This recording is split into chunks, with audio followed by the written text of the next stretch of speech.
The sound of shattered glass cut through the air like a gunshot. The bar went silent.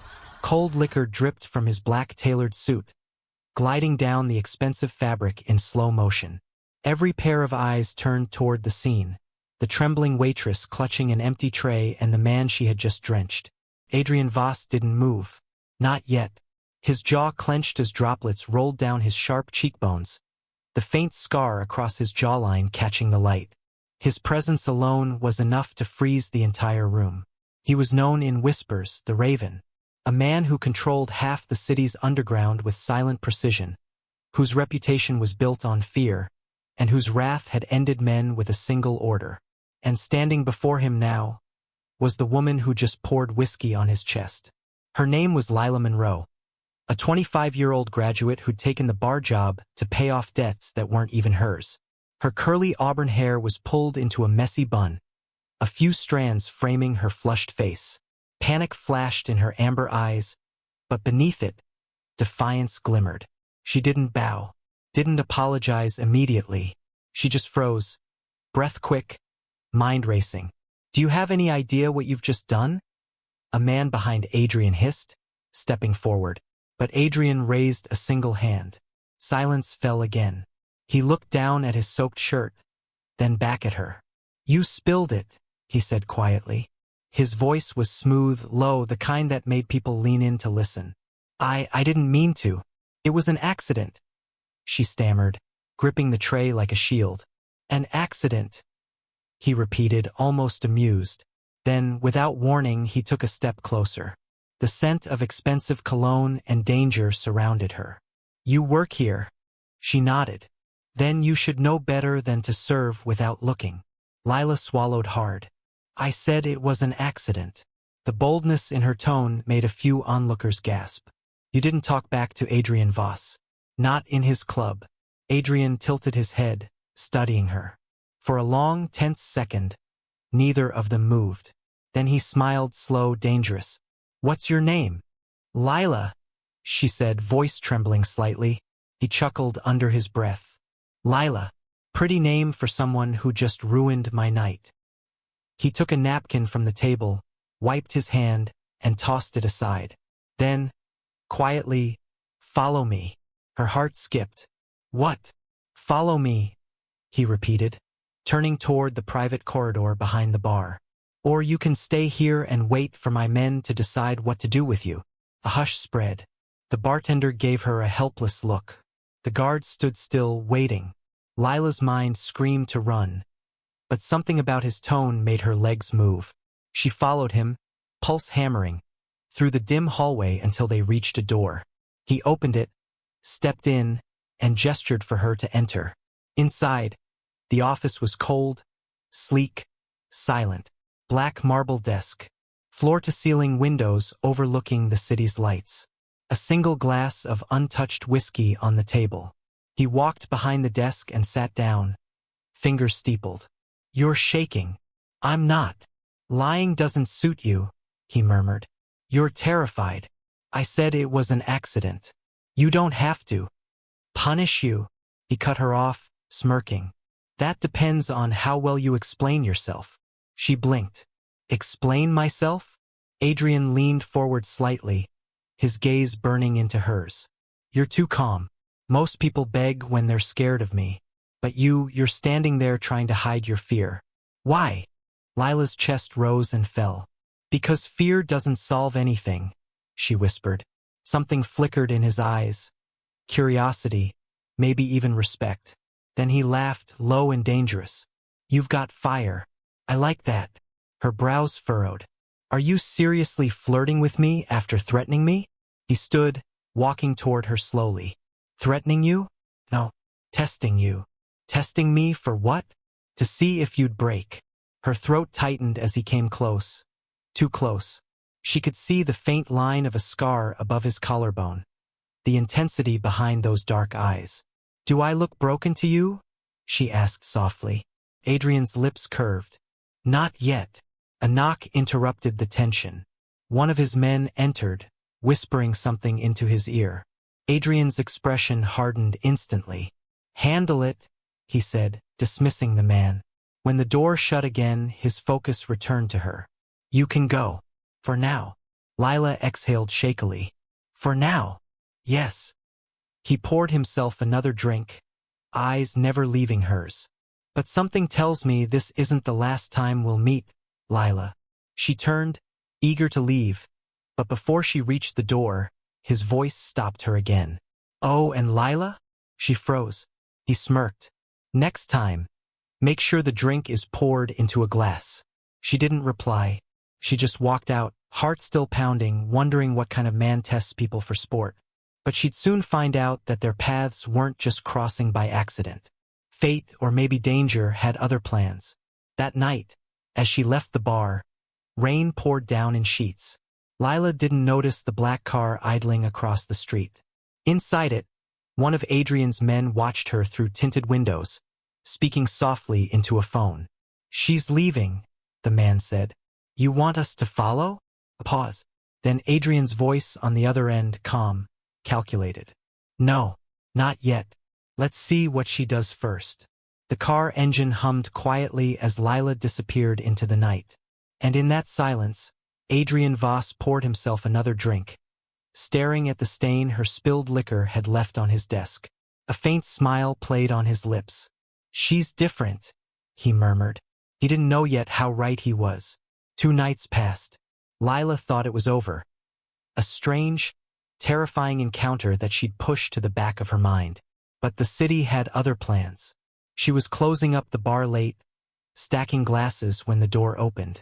A tall man in a gray coat stepped in, rain dripping from his shoulders.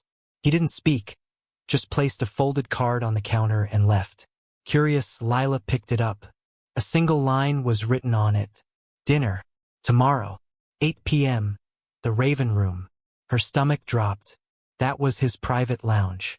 No one got invited there, not unless Adrian Voss wanted something from you. She told herself she wouldn't go. She shouldn't go. But when the next evening came, she found herself standing outside the building anyway. In a simple black dress, heart thundering like a drum. The guard at the entrance looked at her once, then opened the door wordlessly. Inside, the atmosphere was surreal. Low jazz, golden light, and luxury that almost felt suffocating. Then she saw him. Adrian sat at the head of a table, black suit impeccable, eyes fixed on her as if he'd been expecting her for hours. He stood when she entered. You came, he said, voice calm but pleased. I almost didn't. But you did, he replied smoothly, gesturing for her to sit. That says something. Lila took her seat, uneasy. Why am I here? He leaned back. Because you interest me. That's not a reason. It's enough for me. She exhaled. Listen, if this is about the drink, I already apologized. I'm not scared of you, if that's what you're trying to prove. He smiled faintly. Maybe I'm not trying to scare you. Then what are you trying to do? Adrian's eyes held hers. Understand you. Silence lingered. The tension between them felt heavy, electric. People react differently to power, he said finally. Some obey it. Some run from it. You look it straight in the eye. That's rare. Lila frowned. You invited me here just to tell me that? He chuckled softly. You really don't know who I am, do you? I know you think you're untouchable, she said quietly. But people like you always think that, until you're not. That line made him pause. The music seemed to fade. He leaned closer. You've got a dangerous mouth. And you've got a dangerous ego, she shot back. For a heartbeat, neither spoke. Then, to her surprise, Adrian laughed. Genuinely this time. You're not like anyone I've met. She stared. Is that supposed to be a compliment? It's whatever you want it to be, he said, eyes still glinting with mischief. A waiter entered, setting down 2 plates of steak and wine. Adrian waited for the man to leave before speaking again. Eat, he said. I'm not hungry. Then humor me. She reluctantly picked up her fork, her nerves still on edge. But as the minutes passed, their conversation drifted. Not about fear or threats, but about strange things. Travel, music, food. For a moment, he didn't seem like the man the city feared. and for a moment she forgot who he was, until his phone buzzed. His smile vanished. He checked the screen, eyes darkening. "Excuse me," he said, standing abruptly. He moved to the corner of the room, his voice low but sharp. "What do you mean they hit the warehouse?" "Who?" Lila froze. His tone changed, colder, lethal. The charming man at dinner vanished in an instant. "Find them," he growled into the phone. "No survivors." He hung up, exhaling slowly, and turned back to her. "Business?" she asked carefully. Adrian nodded once. "Unpleasant business. I should go." He looked at her for a long moment, then said quietly, "You're not in danger, Lila. You sound like a man trying to convince himself of that." That made him smile again. Faint but real. "You have no idea what kind of world you've stepped into." "I didn't step into it," she whispered. "You pulled me in." That line hung between them like smoke. He didn't answer. Instead, he took her hand gently, surprising her. "Lila, whatever happens, don't be afraid of me." "I'm not afraid," she said, but the tremor in her voice betrayed her. His thumb brushed over her fingers, rough but careful. "You should be." That night, Adrian's men found the rival crew who attacked his warehouse. But what they didn't find was the person who ordered it. Someone was testing him, and in the underworld that meant blood was coming. The next day, Lila tried to return to normal life. She wiped tables, served customers, laughed with co-workers, but her mind kept drifting back to him, to the danger in his eyes, to the strange calm he carried like a weapon.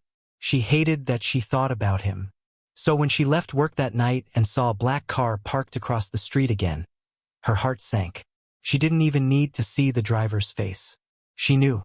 The window rolled down slowly. Adrian leaned out. "Get in." "I'm not going anywhere with you." "You are," he said simply. "Someone followed you last night. My men lost them near 5th Street. Her stomach twisted. "Followed me? Why?" "I told you," he said grimly. "You've stepped into my world now, and it's not safe." She hesitated, then got in. As the car pulled away, Adrian glanced at her. "You really shouldn't argue with me when I'm trying to save your life." Lila folded her arms. "You wouldn't have to save me if you didn't drag me into your mess." He exhaled through his nose, half amused, half exasperated. "You're a stubborn woman, and you're impossible." He smirked. "That's probably true." The tension softened, briefly, but when the car slowed near his estate, a modern fortress of glass and steel, the air shifted again. Guards patrolled the entrance. Every light felt too bright, every shadow too deep. "Where are we?" she asked. "My home," he said simply. "You'll be safe here." Lila's eyes widened. "You expect me to stay here? Until I deal with whoever's after you, yes." She blinked. "After me? You mean after you?" He gave a wry smile. "Semantics." Her jaw tightened. "You can't just keep me here like a prisoner." "I'm not," he said, opening the car door for her. "I'm keeping you alive. And what if I don't want your protection? Then you're a fool." Their eyes locked. Silence. And then, slowly, she stepped out of the car. Something in her gut told her this wasn't just protection. It was the beginning of something neither of them could control. The first night in Adrian's mansion felt like living inside a storm. Guards patrolled the hallways, whispering into radios. Somewhere in the distance, the faint hum of a helicopter cut through the night. Lila stood by the window of her guest room, staring out at the city lights, wondering how she'd ended up in the orbit of a man people feared to even name aloud. She thought she'd sleep, but couldn't. Not with the image of his face burned into her mind. The way he'd said, "Don't be afraid of me," as though he was warning her about the part of himself even he couldn't control. A soft knock interrupted her thoughts. The door opened slowly. It was him. Adrian stood there, no suit this time, just a dark shirt and that same magnetic calm. "You're awake." "I could say the same about you," she replied. He stepped inside, closing the door quietly. "You keep pacing. You were watching me?" she asked, half offended, half intrigued. "I watch everything in my house." he said simply. It's how I stay alive.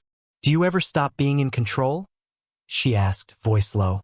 Adrian tilted his head, a faint smirk forming. Only when I'm with someone who makes me forget why I should be. Their eyes locked, and in that silence, heavy, unspoken, something shifted. The danger between them turned to tension. Her heart pounded, but not from fear. I don't want to be here, she whispered. You terrify me. I know, he said quietly, stepping closer. And yet you're still here. I don't know why. Yes, you do. His voice dropped, softer.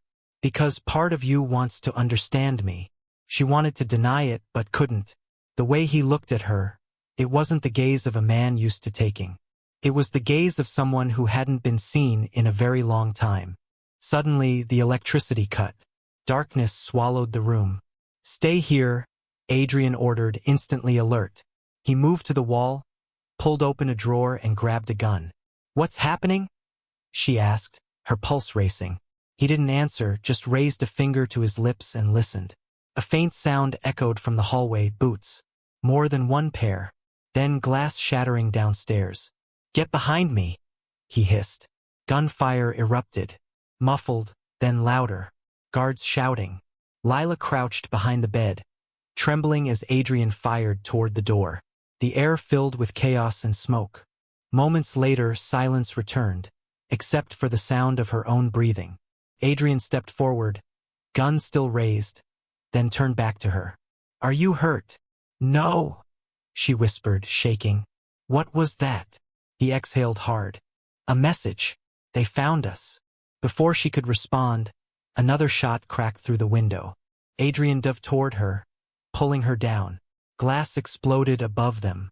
He shielded her with his body until the noise faded. When he finally looked at her again, his voice was rough.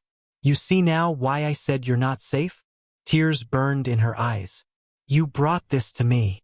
Yes, he said, his voice breaking for the first time. And I regret it. But I won't lose you. The words slipped out before he could stop them. Raw, real, and unguarded. Lila froze, staring at him. Adrian, he looked away. I wasn't supposed to feel this.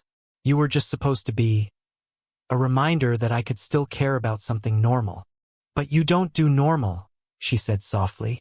No, he admitted. I do chaos. Their faces were inches apart. The danger, the adrenaline, the closeness. It all blurred into something they couldn't deny anymore. When he finally kissed her, it wasn't gentle. It was desperate, the kind of kiss that belonged to two people who knew tomorrow might not come. When they finally pulled apart, breathless, he whispered, Now you really can't leave. She touched his cheek, eyes searching his. Then stop fighting everything around you and start fighting for something. That line hit him harder than a bullet. For a moment, the man who ruled with fear looked human. The following days blurred into tension and tenderness. Adrian doubled security, set traps, moved meetings, all while pretending not to watch her every move. But she noticed. She noticed the way his gaze softened when she laughed. The way he lingered outside the kitchen when she cooked. The way he always stood between her and danger. And just when things began to calm, the storm hit again. It was supposed to be a quiet evening. Lila was teaching his chef how to make rum cake, laughing over spilled flour, when one of Adrian's men rushed in. Boss, they have her brother. Adrian froze. Whose brother? Lila's. They sent a video. The color drained from her face. My brother? What do they want? Adrian grabbed the phone. The video showed a man tied to a chair, bruised but alive. A distorted voice came through the speaker. Trade her, Voss. You want peace? Give us the girl. Midnight. The docks. Lila's breath hitched. No. You can't. I won't, he said instantly, crushing the phone in his hand. They touched your family. They're already dead. He stormed out, barking orders. Lila chased after him. Adrian, stop. You can't just kill everyone. Yes, I can, he said coldly. It's the only language they understand. You'll lose yourself, she pleaded. He turned sharply. I already did the day I met you. that silenced her. At midnight, the docks were silent except for the wind and the distant sound of waves. Adrian stood with a gun in one hand, a black coat whipping in the breeze. His men surrounded the area. A van pulled up. 2 masked men dragged out Lila's brother. And then, a third man stepped forward, clapping slowly. It was Victor Hale, Adrian's old rival. "You've gone soft, Voss," Victor sneered. "All this for a girl who spilled a drink?" Adrian's voice was low. "Say her name again. I dare you." Victor grinned. "Lila." The sound of a gunshot tore through the air before the smile even left his face. Victor dropped, lifeless. Adrian didn't blink. Chaos erupted. His men fired back, lights flashing, shouts echoing through the fog. Lila's brother was dragged to safety as Adrian fought through the storm like a man possessed. Every bullet, every strike, fueled by something deeper than rage.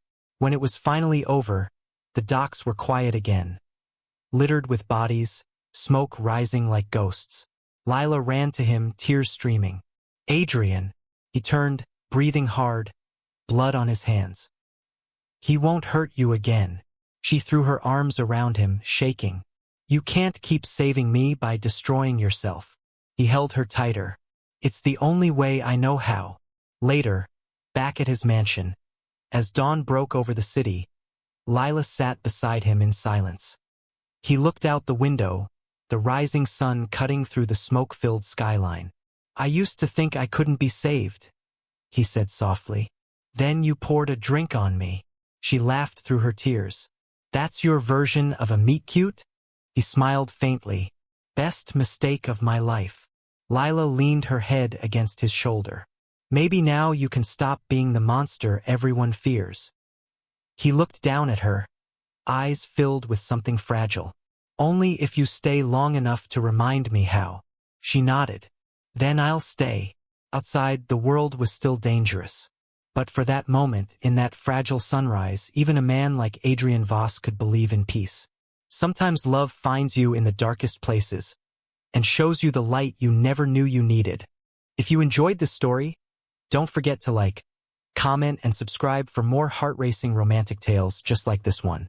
And tell us in the comments, what would you do if you met someone like Adrian? Because sometimes the most shocking thing isn't what happens next, it's how it makes you feel.